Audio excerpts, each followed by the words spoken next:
So hey guys, welcome back to another video. Last video में थोड़ी तबीयत खराब थी तो आपको पता ही चल रहा होगा कि मैं थोड़ा स्लो स्लो करके बोल रहा था।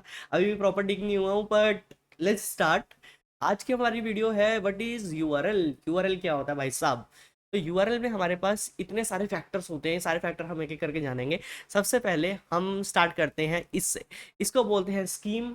स्कीम है, ये स्कीम जो मर्जी बोल लो, मैं इसको प्रोटोकॉल बोल रहा हूँ, या ज़्यादातर जनता भी इसको प्रोटोकॉल ही बोलती है। अब इसमें क्या है, सामने से आपको पता चल जाएगा कि ये सॉरी, कहाँ गया वो? ठीक है, यहाँ एच टी टी पी या H T T P S होगा, ज़्यादातर वेबसाइट्स में यही होता है। फिर डबल कॉलन स्लैश के बाद आपकी डोमेन का नाम होता है। ठीक है, डोमेन का नाम जैसे आपका हो गया गूगल.com, आपका हो गया netflix.com, youtube.com, तो ये सारे हो गए आपके डोमेन। उसके बाद ये होता है पोर्ट। यहाँ पर पोर्ट मैप होता है एक, इसको बोलते हैं, वैसे मैपिंग पोर्ट ही बोलते हैं, इसको पोर्ट ही बोलते हैं। उसके बाद आपका होता है फाइल पाथ, किस फाइल के आप पाथ पे हो। उसके बाद की वैल्यू पैरामीटर और समवेयर इन डॉक्यूमेंट। ठीक है, तो अपने पास स्कीम है, डोमेन नेम है, पोर्ट है, पाथ टू फाइल है, पैरामीटर है और एंकर है। अब इस चीज़ को हम यहाँ पर ट्राई करते हैं।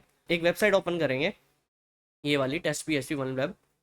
और ये वेबसाइट जैसे ही ओपन होगी, ये होगी क्यों नहीं, एक सेकंड देना। क्या दिक्कत है भाई? टेस्ट पेज कुछ भी ओपन हो जाए इस वेबसाइट, ये वेबसाइट डाउन कर दी क्या किसी ने? यार बढ़िया वेबसाइट थी, नहीं नहीं, खुल गई खुल गई खुल गई। ठीक है, यहाँ पर अपन क्या करते हैं, चलो इसको पढ़ते हैं पहले, सबसे पहले इसको पढ़ते हैं यहाँ पे। तो मैंने पूरा यूआरएल उठाया, इसको कॉपी किया, मैंने अपना नोट पैड ओपन किया और मैंने उसको यहाँ पे पेस्ट कर दिया। ठीक है, पेस्ट करने के बाद आपने देखा होगा कि यहाँ पर कोई एच टी टी पी वगैरह नहीं लिखा हुआ है, बट यहाँ पर हमारे पास एच टी टी पी भी आ गया और यहाँ स्लैश भी आ गया एक। तो इसको थोड़ा सा वो करते हैं, थोड़ी सी इस पे अपनी दिव्य दृष्टि डालते हैं। दिव्य दृष्टि से क्या मतलब है, अब आपको ये वेबसाइट या ज़्यादातर वेबसाइट दो तरीके से मिलेंगी। आपको एक ये ऐसे मिलेगी और एक ये ऐसे मिलेगी। ठीक है, अब फिलहाल के लिए मैं यहाँ पर दोनों जगहों पे एक काम करता हूँ, इसको हटा के ये कर देता हूँ। ठीक है, ओके। अब इसका थोड़ा सा समझ लेते हैं, फंडा क्या है एच टी टी पी और H T T P S का। एच टी टी पी और H T T P S के अंदर मैंने एक शॉर्ट बनाया था, जिसके अंदर मैंने बताया था कि अगर आप अपना कोई लव लेटर अपनी पसंदीदा औरत को भेज रहे हो और आपने उसको कोई एनवेलप में नहीं डाला, कोई सिक्योरिटी नहीं लगाई, तो उसके माँ बाप, तुम्हारे माँ बाप, कोई भी उस लेटर को पढ़ेगा और उसके बाद तुम्हें पता है तुम्हारा क्या हाल होगा। But H T T P S के केस में क्या होता है कि आप उस लव लेटर को एक एनवलप के अंदर डाल रहे हो, इंक्रिप्शन लगा रहे हो उसके ऊपर। तो जो डेटा ट्रांसमिट हो रहा है उसके अंदर कोई भी ऐसे ही डेटा नहीं पढ़ सकता, क्योंकि वो एक सिक्योर्ड वे में है और इंक्रिप्टेड है।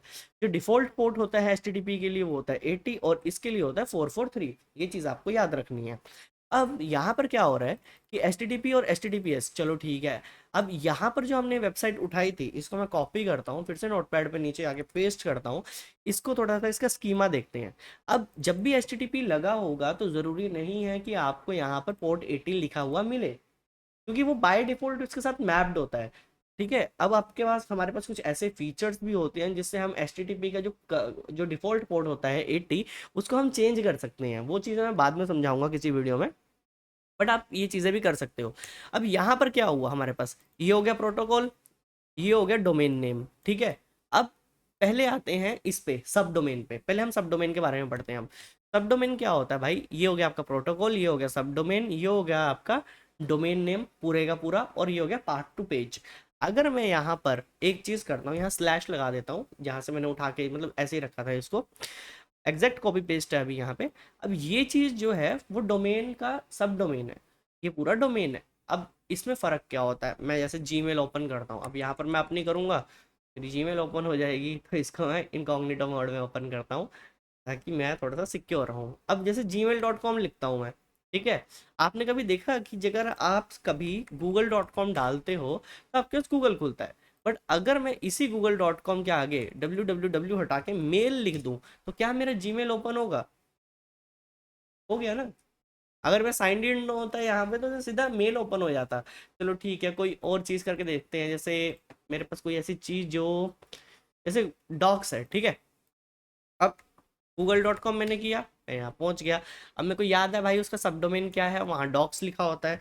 तो मैं डॉक्स लिख देता हूँ, एंटर करता हूँ, तो देखो मेरे गूगल डॉक्स ओपन हो जाए। इस चीज़ में कोई दिक्कत आई हो, कुछ परेशानी नहीं आई ना? तो मतलब सब डोमेन बेसिकली क्या होता है, आपके डोमेन के आगे कोई चीज़ पॉइंट कर रही है और उसको आप बेसिकली सब डोमेन बोल सकते हो, और उसका अपना एक वेब पेज होता है। ओके। और हमारी जो ये वीडियो सीरीज है, इसके अंदर बेसिकली हम सब डोमेन इनुमरेशन ही करने वाले हैं। ओके। एक डोमेन उठाएंगे। अब मैंने वाइल्ड कार्ड बोला था पिछली वीडियो में, वाइल्ड कार्ड का मतलब क्या हुआ, यहाँ स्टार हो गया। स्टार का मतलब कोई भी हो, कुछ भी हो, जैसे ABC हो, या फलाना ढमकाना ढमकाना फलाना, कुछ भी हो, है ना? वो सब कुछ सब डोमेन के अंदर आता है, तो हमें सारे सब डोमेन्स ही ढूंढने हैं। चलो ठीक है भाई, ये भी हमें समझ आ गया। अब हम थोड़ा सा पाथ के ऊपर बात करते हैं। मैं इसको ओपन करता हूँ। अब जैसे मैं यहाँ पर इस पे क्लिक करता हूँ, ब्राउज कैटेगरी पे। अब आपने एक चीज़ देखी, यहाँ पर जैसे ही मैंने क्लिक किया, मेरा जो सब डोमेन, मेरा वेबसाइट की URL है, वो एक हिसाब से चेंज हो गया। ये मेरे को यहाँ पर ले गया। ठीक है। अब इस स्लैश का जो मतलब होता है, ये अगर आपने लिनक्स या थोड़ा सा वेब ब्राउजर में कभी काम किया है, तो एक डायरेक्टरी होती है /var/www/html। ठीक है। इसके अंदर आपका index.html और जितनी भी फाइलें about.html सब कुछ इसके अंदर होता है, जो बाय डिफॉल्ट लोग रखते हैं। अब क्या हुआ, जब आप स्लैश की बात करोगे ना, तो स्लैश हमेशा index.html या index.php को ही देखेगा। चलो ठीक है, हमने ये बात मान ली। अब categories.php जो यहाँ पर आया, तो मे बी ऐसा हो सकता है यहाँ पर इस वाली डायरेक्टरी के अंदर ये वाली फाइल एक पड़ी हो। तो मैं कॉपी करता हूँ, यहाँ लिखता हूँ। ठीक है, ये कर दिया मैंने। और जो हमारा एंकर, एक एंकर टैग होता है हमारा, ए टैग, HERF मैं लिख देता हूँ यहाँ पे। ये HTML टैग है। ठीक है। अब मैंने इसको बोल दिया कि भाई जब भी कैटेगरीज पे बात होगी, मैं इसको बंद करता हूँ, यहाँ पर फिर से इसको बंद करता हूँ, और यहाँ लिख देता हूँ उस पैरामीटर का नाम क्या था, पैरामीटर का नाम ही लिखेंगे ना पूरा। जैसे ब्राउज कैटेगरीज है, पर मैं कैटेगरीज लिख रहा हूँ यहाँ पे। ठीक है, मेरे को इतना लिखना पसंद नहीं है। यहाँ कैटेगरीज लिखा मैंने, और इसको बोल दिया कि भाई जब भी जब भी कैटेगरीज वाला बटन दबेगा, आपको कहाँ पहुँचना है, आपको यहाँ रिडायरेक्ट करना है। Easy PG. अगर मैं इसको सोर्स कोड दिखाऊं तो मैं, यार सोर्स कोड वाली बात थोड़ी लंबी हो जाएगी, बट फिर भी देखो। अब वो पिछले पेज पे था ना, चलो यहाँ पर भी है अपने पास। ब्राउज कैटेगरीज कहीं मिल रहा है तुम्हें? मैं इसको कॉपी करता हूँ, यहाँ फाइंड करता हूँ, और ब्राउज कैटेगरीज, ये देखो। जैसी मैंने अभी चीज़ बताई थी तुम्हें, कैटेगरीज जहाँ लिखा होगा वो categories.php पे चला जाएगा, दिख रहा है? ये देखो, सेम चीज़, कोई ज़्यादा डिफरेंस नहीं है, बस तुम्हें ये पता होना चाहिए कि कौन सी चीज़ की क्या बात हो रही है यहाँ पे। ठीक है। अब चलो ठीक है, तुम्हें ये भी समझ आ गया कि कैटेगरीज पे हम क्यों पहुंचे। चलो, अपना URL वाला क्लियर हुआ। अब अगर मैं यहाँ पर क्लिक करता हूँ, तो अब ये और चेंज हो गया, है ना? तब इसका भी अगर मैं तुम्हें मतलब बताऊं, तो क्या हुआ होगा कि, अब पहले मैं इसको पेस्ट करता हूँ। ठीक है। उसने बोला होगा कि आपका जो वार www.html है, इसके अंदर भाई एक फोल्डर होगा। जैसे मैं ऐसे फोल्डर का नाम लिख देता हूँ, लिस्ट प्रोजेक्ट। ठीक है। .php। और इसके इस फोल्डर के अंदर एक आइटम होगी या इमेज होगी, cat.jpg। ठीक है।